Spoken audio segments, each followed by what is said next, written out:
Bem-vindos, telespectadores, a mais uma edição especial dos Super Mentores. Vamos hoje falar sobre a problemática do setor das indústrias em Moçambique e tenho comigo dois convidados que vou passar a apresentar. Tenho o Paulo Chibanga, da AIMO, Associação Industrial de Moçambique, e tenho comigo o arquiteto Jaime Comiche, que é o representante para Moçambique da UNIDO, a Organização das Nações Unidas para o Desenvolvimento Industrial. Paulo, vou começar por si, por ser a Associação Industrial de Moçambique e o representante que hoje temos cá. Se calhar primeiro apresentar-se e depois falar um pouco sobre a AIMO. Obrigado pelo convite. Meu nome é Paulo Chibanga, membro do Conselho de Direção do novo elenco da Associação Industrial de Moçambique, uma associação que já vai a caminho dos seus 30 anos, quer dizer que já tem um percurso bem alongado, felizmente ou infelizmente esteve um bocado adormecida, mas dezembro do ano passado assumimos a posição com o desejo e a função de revitalizar a associação e aquilo que é a indústria moçambicana. A IMO é o principal, neste momento, e deve ser o principal interlocutor entre os seus associados industriais e o governo, tornando-se a voz da indústria moçambicana. E assumo que você também vem do setor industrial. Não quer falar um pouco de si e da sua empresa? Obrigado pela oportunidade. Eu sou Country Manager e Shareholder da Enserve Moçambique Engineering Services. Somos especializados em manutenção industrial, com uma específica direção para aquilo que é a reparação e manutenção de válvulas e bombas, que é algo fundamental para aquilo que é a contenção de líquidos e gases na indústria. Ok, muito bem, obrigada. Arquiteto Jaime Comiche, fale-nos um pouco do seu papel como representante da UNIDO e o que a UNIDO tem feito aqui em Moçambique. Obrigado, bom dia e obrigado pelo convite para os Super Mentores. A UNIDO, que é a Organização das Nações Unidas para o Desenvolvimento Industrial, tem por objetivo promover a industrialização inclusiva e sustentável, o que quer dizer que interessa-se em contribuir para a redução da pobreza através de atividades produtivas, porque esta é a única estratégia de longo prazo que permite tirar as pessoas vulneráveis da pobreza sem depender de ajudas, apoios, etc.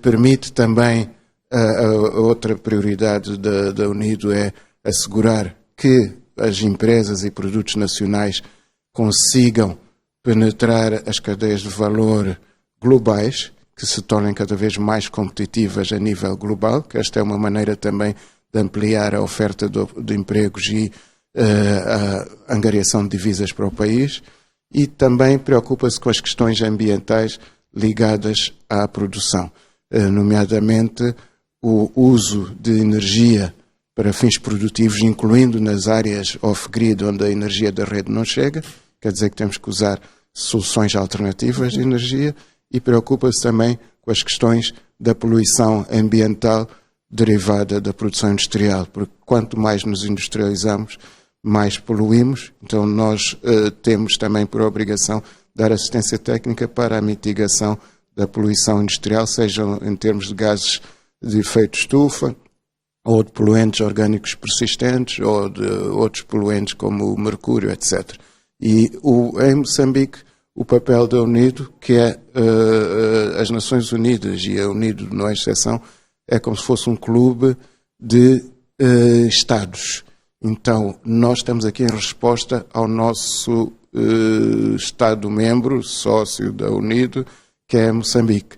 Estamos aqui a convite e em apoio ao Estado moçambicano e, por consequência, a nossa principal ação é contribuir para que as estratégias e políticas do Estado na área da industrialização tenham sucesso, e nós damos toda a assistência técnica que é possível nas áreas de prioridade. Muito bem. Nós estamos a viver um momento particular no mundo e em Moçambique com a pandemia do Covid-19. Isso traz desafios às empresas em geral e traz desafios particulares às empresas do setor industrial e dentro destas as pequenas e médias empresas. E é sobre isso que eu gostaria que falássemos um bocadinho. Começava com a IMO. Quais são os grandes desafios que o setor está a viver no meio desta pandemia, na experiência que estamos a ter com esta pandemia? Falar deste momento Covid também fala daquilo que foi a participação da IMO, desde o novo elenco que foi em dezembro. Nós tivemos um espaço muito difícil para começar a implementação daquilo que eram as ideias, então fomos, como a IMO, afetados também com esse processo, mas ao mesmo tempo acompanhamos o desenvolvimento e a maneira como as empresas vamos lá dizer, renovaram ou puderam se manter relevantes no mercado. Mas falando das dificuldades, temos a questão da importação. Essa é uma principal dificuldade que as empresas tiveram. Temos também a questão dos impostos, da isenção das taxas, mesmo como manter os postos de trabalho e a massa laboral perante as medidas que foram colocadas pelo Estado, não é? Para combater aquilo que é o novo Covid, o novo Corona. Estamos a falar de 1/3, estamos a falar das medidas de segurança e de saúde, e a rotatividade, e isto tudo faz com que a operação e a parte comercial das empresas tenha caído, não é? Por não terem a mesma força que tinham tendo. Vocês, qual é o vosso universo de membros na IMO e qual é a reação que os vossos membros vos transmitem? As empresas estão a conseguir se manter-se no mercado, nesse espírito de renovação que estava a dizer, ou verificam que há muitas empresas a não conseguir sobreviver no mercado e têm mesmo que fechar? A natureza, falando do número de membros, nós temos uma associação que tem por aí 300 membros. Queremos levantar ainda mais o número de membros, mas com esta nova situação do Covid, temos reparado que, por se tratar de empresas que estão mais ou menos ligadas àquilo que são os produtos essenciais, as empresas continuam a sobreviver. Okay?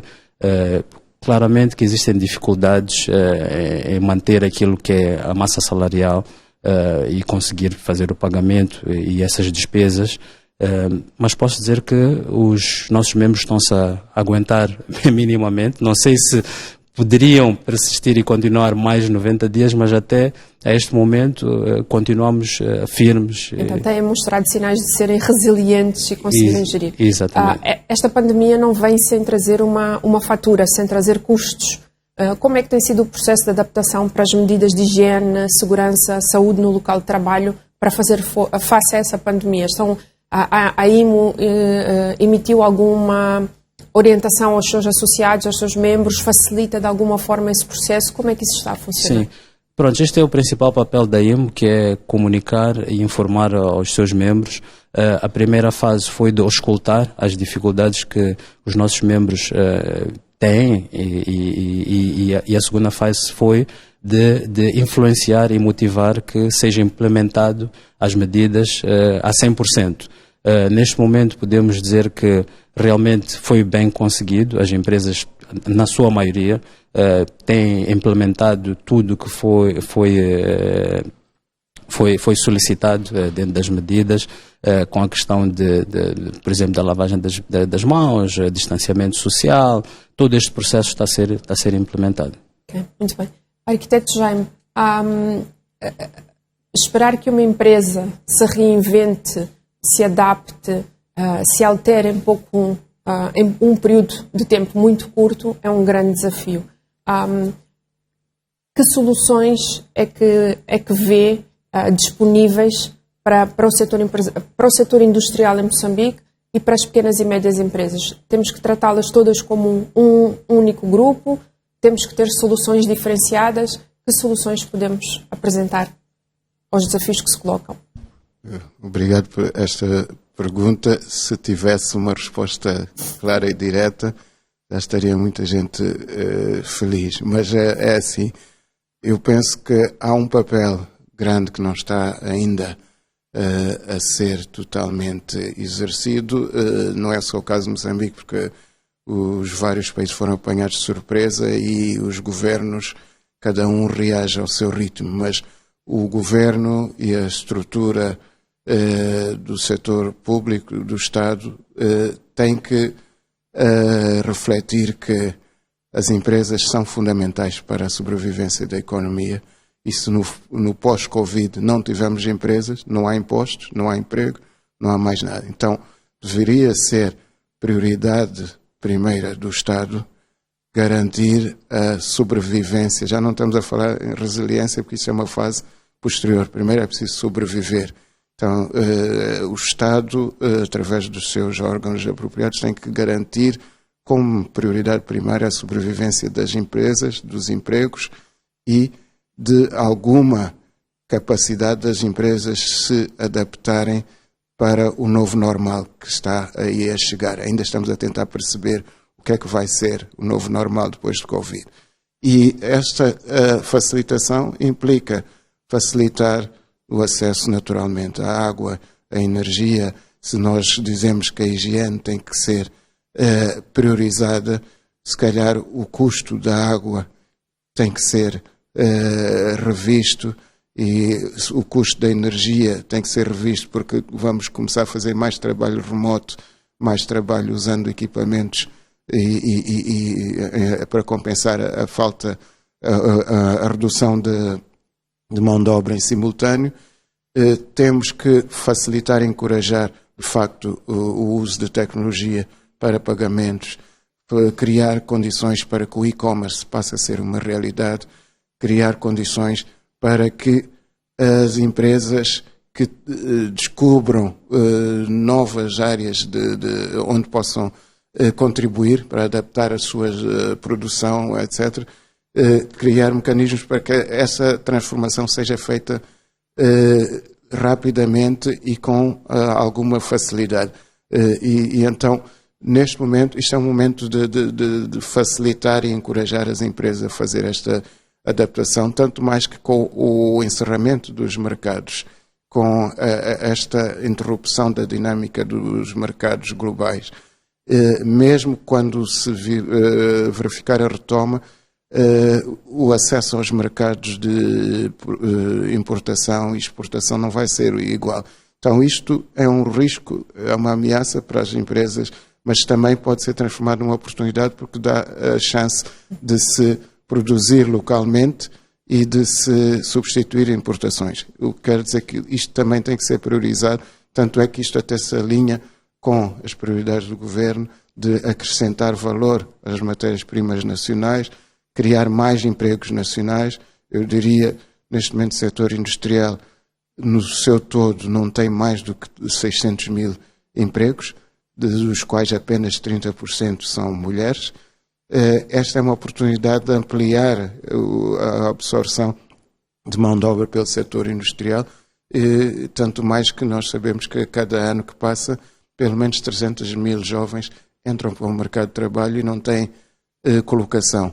O setor industrial está aprovado a nível global ser aquele que consegue absorver mais pessoas de maneira remunerada. Então é uma oportunidade única fazer a criação de emprego e substituição de importação, mas temos que ter um órgão que facilita tudo isto. Muito bem, obrigada.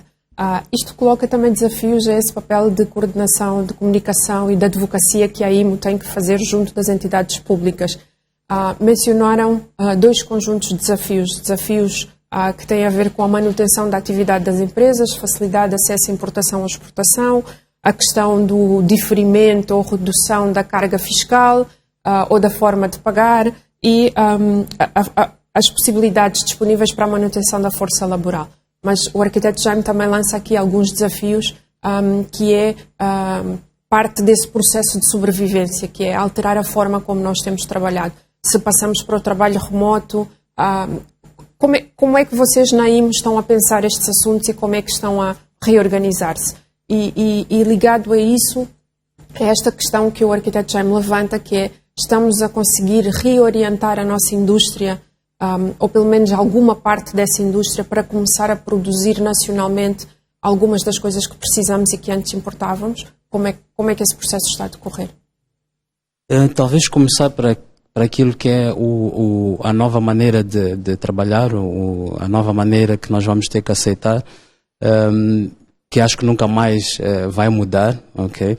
Para os industriais, claramente que existe uma dificuldade, porque a maioria dos trabalhos são feitos por operários, por máquinas, algumas delas em operações de ciclo contínuo, e isto tudo impossibilita que a indústria se torne remota. Isto é uma complicação. Contudo, aquilo tudo que são os processos administrativos, toda a administração da maioria das empresas, dos membros da IMO e no geral, já estão neste processo e começam a trabalhar remotamente. Contudo, existem muitos constrangimentos. Estamos a falar de qualidade de internet, estamos a falar também daquilo que é a própria segurança cibernética, né? Acesso aos arquivos das grandes empresas a partir de casa, e também a grande distração que representa trabalhar remotamente, né? com a família. Mas pronto, eu acho que é tudo que é necessário poder se ajustar. Vamos ter que nos habituar a esta nova realidade, mas há quem também reporte mais valias, há quem consegue contribuir mais e consiga dar mais de si. Também vemos isso, nem tudo é negativo, é assim um desafio. E do universo de membros da IMO, das empresas, conseguem ver as empresas a conseguir manter a sua força laboral e a reorientar-se a fazer novos produtos ou a disponibilizar novos serviços? Por exemplo, fala-se muito na produção local de alguns dos equipamentos necessários para o combate ao Covid. A máscaras, luvas, material de desinfecção ou de limpeza, sacos. Há todo um conjunto, uma panóplia de produtos que a doença exige que estejam disponíveis no mercado e que neste momento nós não temos disponíveis nem em quantidade e qualidade suficiente e dependemos de importação. Quer para fornecimento ao próprio setor público, que é um grande consumidor, quer ao próprio setor privado, ele também consumidor. E as empresas já estão a conseguir preencher essa oportunidade no mercado? As empresas estão a ser obrigadas a reinventar-se. Logo que iniciou esta pandemia, como a IMO, nós iniciamos um processo de levantamento daquilo que eram as capacidades dos industriais e ao mesmo tempo fomos lançando as oportunidades e os desafios, e isto criou uma vontade de reinvenção. As empresas tiveram e os industriais tiveram que começar a criar produtos para responder a esta demanda. Nós temos hoje em dia uma indústria como a Plastex, por exemplo, que agora apresenta novos produtos totalmente direcionados para responder àquilo que são as necessidades do mercado. Temos mais industriais agora a fazer a produção do gel e água, e várias outras coisas que estão a ocorrer. Penso eu que estamos a conseguir responder. Contudo, existem limitações, tem a matéria-prima, temos limitações também de qualidade, dos standards que somos obrigados a seguir, que na verdade fazem parte dos constrangimentos estruturais já no princípio, aquilo que fazem parte dos desafios da indústria moçambicana fora do Covid. Arquiteto Jaime, como é que alguns destes desafios podem ser encarados não na perspectiva do custo acrescido que as empresas têm que ter para estar a responder a esses desafios, mas como uma oportunidade para elas se manterem e até crescerem no mercado? Como é que vê essa perspectiva? Que mensagem passaria de otimismo para as empresas? Bom, eu penso que, irrespectivamente do custo que estas atividades possam, ou esta adaptação possa representar, elas são definitivamente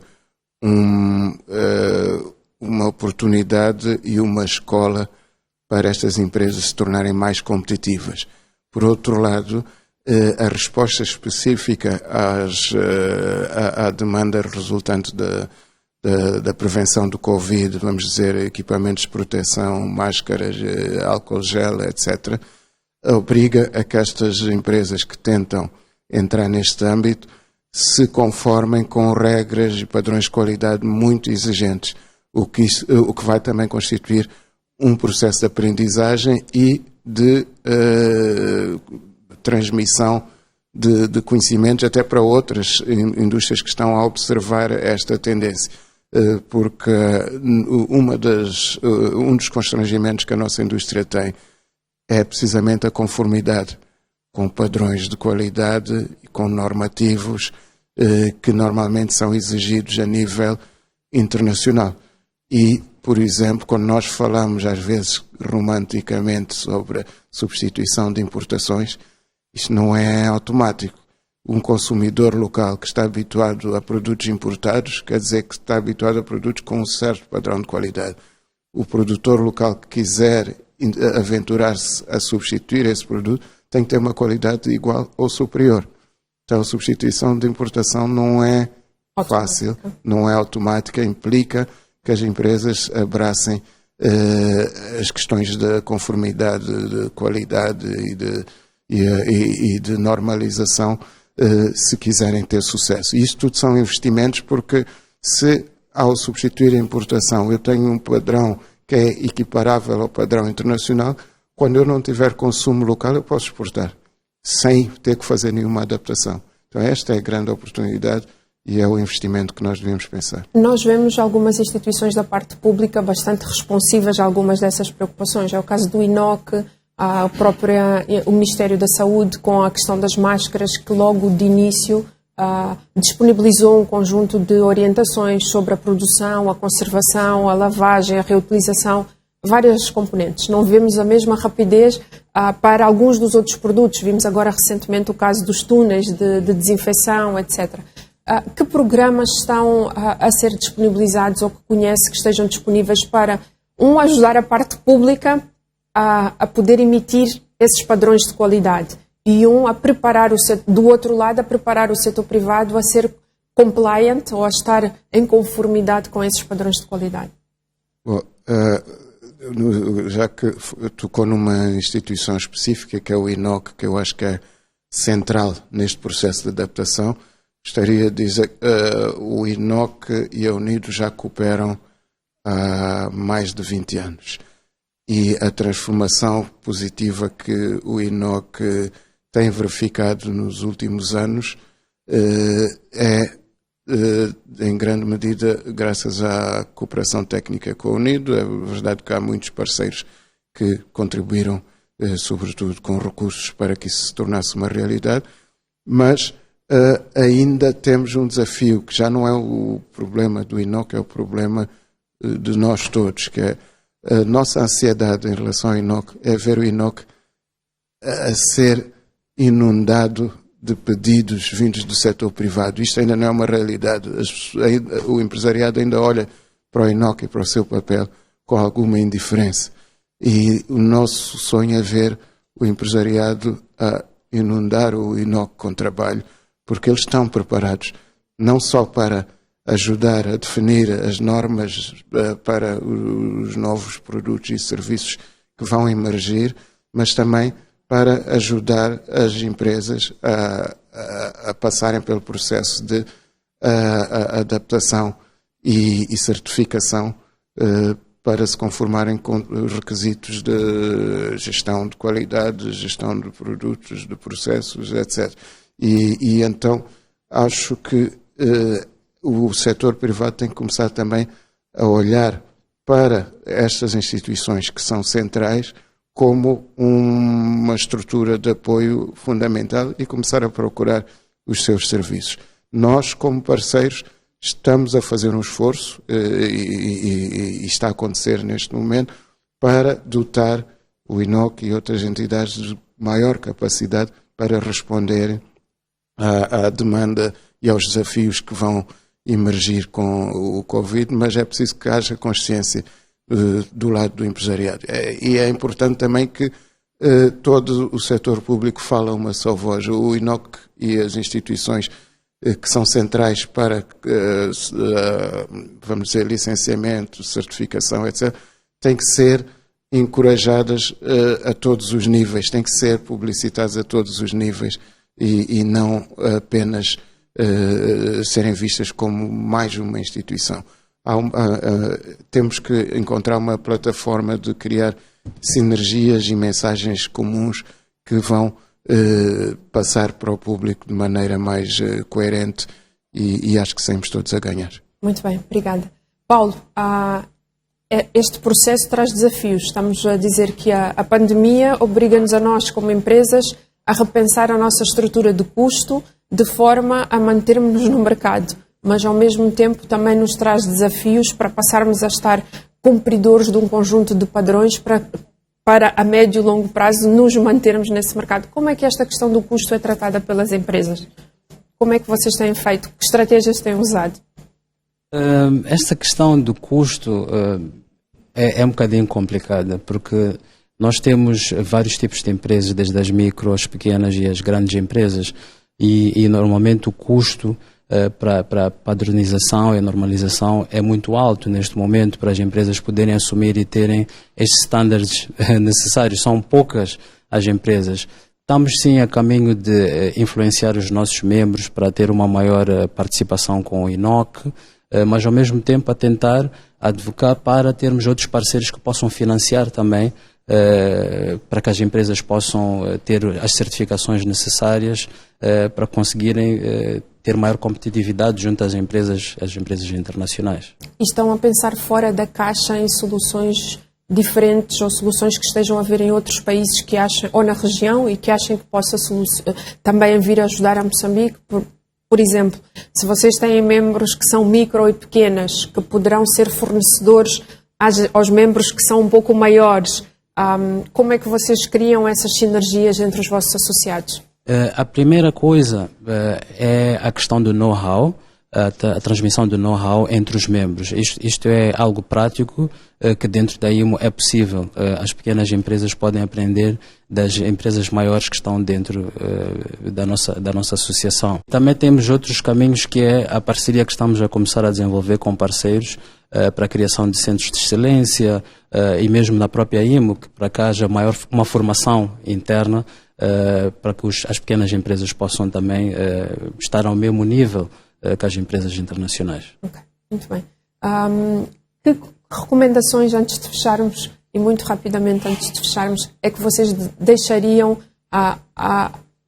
aos micro e pequenos, médios negócios, e reconhecendo também que existem muitos deles a trabalhar no mercado informal, e também reconhecendo que uma grande parte deles são geridos ou mantidos no dia a dia por mulheres nesse espaço informal. Que recomendações é que vocês deixariam também para esses grupos? Se permite, eu gostaria primeiro de dizer que uma das formas de atenuar o custo da certificação e da aquisição de tecnologia é através das ligações empresariais produtivas. Quer dizer que as empresas grandes identificam quais são as micro e pequenas empresas que no universo dos seus contactos ou da sua cadeia de fornecimento têm potencial, e vão investir na capacitação destas empresas para se tornarem fornecedores e, por essa via, passarem a adquirir conhecimento e tecnologia, etc. E então os custos da certificação, o custo do treinamento pode ser absorvido nesta relação. E esta é uma das maneiras. Por outro lado, das pequenas e médias empresas para os informais, eu acho que há uma relação natural, porque neste mercado os informais, infelizmente, não vão desaparecer, então já são a grande maioria. E vão aumentar, a tendência até é aumentar. E vão aumentar, então com a crise do Covid o setor informal ainda vai aumentar. E por isso, a boa notícia no meio disto tudo é que as pequenas e médias empresas, elas fazem um esforço muito grande para se formalizar e para servir as grandes empresas. Mas muitas delas, até para poupar custos, continuam a comprar ao setor informal. E então, se nós conseguirmos criar uma relação produtiva segura, saudável e entre as pequenas e médias empresas e os informais, isto vai contribuir não só para o crescimento dos informais, mas para a sua subsistência. E no setor informal é onde está a maior parte das empresárias mulheres, Por exemplo, eu costumo pensar, ocorre muitas vezes, aquelas vendedoras de refeições, aquelas carrinhas que abrem a bagageira e à porta das empresas, das fábricas, vendem refeições. As empresas ou os empregados dessas empresas são formais, trabalham em empresas estabelecidas, mas porque o preço é conveniente, o serviço é conveniente, compram a pessoas informais que depois vão, por sua vez, ajudar outros informais num escalão ainda mais precário, etc. Então, se conseguirmos manter regras e que garantam segurança de alimentos, segurança fitossanitária, que garantam higiene, etc., etc., mas sem quebrar este tipo de funcionamento, que garantam também que este sistema de venda não atrapalhe o tráfego nem a circulação de pessoas, etc., podemos prestar um serviço a todos os setores. Porque quando interrompemos este setor, estes trabalhadores tornam-se menos produtivos, já não têm dinheiro para comprar o lanche e acabam por não render no trabalho. Então temos que encontrar formas criativas de viabilizar esta sequência de interdependências e acho que sairemos todos a ganhar. E nesse papel que a Unido tem de estar a representar tantos países com experiências tão diversas, tem sido possível trazer experiências de outros países para Moçambique? Sim, este é o principal papel da Unido. Nós somos uma organização técnico-normativa, esta é a nossa principal função, gerar conhecimento, dar aconselhamento, mais do que dar financiamentos. E o nosso ponto forte é precisamente trazer experiências que, em contextos semelhantes, deram certo. E, naturalmente, sempre com a cautela de olhar para as diferenças que têm que ser tomadas em conta e fazer as necessárias adaptações. Mas o grande ponto forte da nossa atuação é termos acesso a um manancial de informação técnica e académica e normativa que provém de outros quadrantes. Quer dizer, quando vamos adaptar uma solução para o país, não precisamos de escrever do zero. É só olhar para aquela que se adapta melhor e, juntamente com os parceiros... Que meios é que têm estado a utilizar para alimentar os vossos parceiros com essa informação? Bom, nós temos, essencialmente, o nosso principal mecanismo é através de projetos específicos que são gerados por cooperação com as instituições parceiras e com as associações empresariais parceiras, porque nós não podemos ajudar cada empresa, não seria possível. Então, nosso ponto de entrada em termos de interação com o setor privado é através de instituições associativas, como é o caso da IME, e depois usamos o mecanismo dos projetos, das formações, da assistência técnica, do coaching e até no passado recente ainda arranjámos maneira de dar bolsas a empresários para participarem em eventos e informações no exterior. Com o novo paradigma vai ser ainda mais fácil porque agora estamos a começar a organizar formações virtuais e eventos virtuais e isto vai, mesmo se normalizarmos o risco do Covid, mas esta lição de fazer eventos virtuais, usar centros de excelência e pessoas altamente qualificadas para transmitirem conhecimento de maneira virtual, isto vai continuar e vamos pôr este serviço à disposição de todos aqueles que precisarem. Muito bem. A IMO, esta nova direção, então, que diz que é bem jovem, de dezembro, não é? E inicia o seu mandato também com este desafio enorme do Covid. Vocês já estão com planos para ter um novo portal, um novo website? Como é que estão a pensar alguns desses assuntos onde vão trazer estes conhecimentos e transmiti-los aos vossos associados? Exatamente. Era algo que eu também iria mencionar. Pronto, já a Unido sendo um parceiro da IMO já de longa data, neste momento está a fazer parte daquilo que é a preparação e ajuda ou apoio para o plano estratégico da IMO. Temos várias ações programadas para desenvolver durante o ano. Quando falamos de um portal, isto está no processo no momento, e também de vários eventos que vão começar a partir de finais deste mês, com uma série de webinars mesmo dentro desta nova abordagem virtual, a caminho da Semana Industrial que vai acontecer entre 16 a 20 de novembro. Portanto, são estas e outras abordagens e planos que estão dentro da nossa carteira de projetos na IMO. Muito bem, eu gostava de deixar um desafio tanto para a UNIDO como para a IMO, que a plataforma Super Mentores também tem o website e presença nas redes sociais. Quaisquer conteúdos que vocês também queiram partilhar usando as nossas plataformas, elas estão disponíveis e ao vosso serviço, que também será o nosso serviço. E com isto eu gostava de agradecer e dizer aos nossos telespectadores que continuem a assistir a esta série e que entendam o Covid como uma oportunidade, como um desafio positivo para encarar o futuro e não como uma ameaça ou uma sina negativa. Com isto gostava de fechar e agradecer a vossa participação. Muito obrigada. Obrigado. Obrigado.